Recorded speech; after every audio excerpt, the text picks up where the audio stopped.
1个、2个、3个、4个、5个、6个、7个、8个。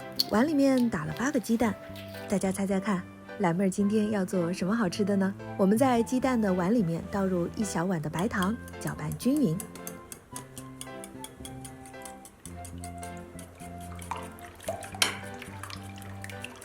把蛋液用漏勺过滤一遍，这样蛋液会更加细腻，没有结块的现象。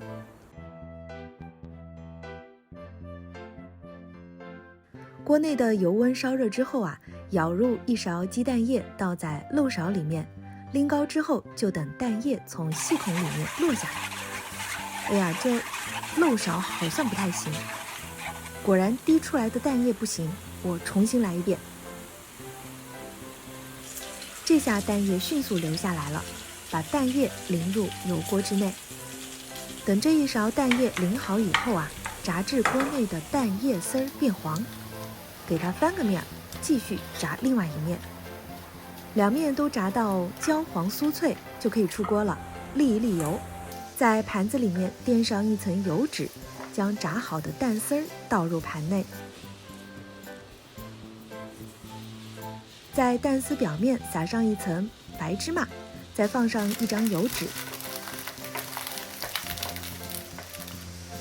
最后用重物压制。我把能用的重东西都用上了，这个铁锅足足就有20多斤重。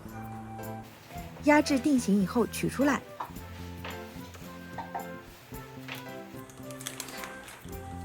切成小块食用。那这道鸡蛋酥就做好了，吃起来酥酥脆脆的，特别香。其实啊，鸡蛋酥是鲁菜系当中一道经典的名菜，吃起来又香又酥又脆。做这道菜其实还是有一定难度的，所以没有把握不要轻易尝试哦，以免浪费食材。而且如果压制不好，最后可能就是一盘松散的蛋酥了哦。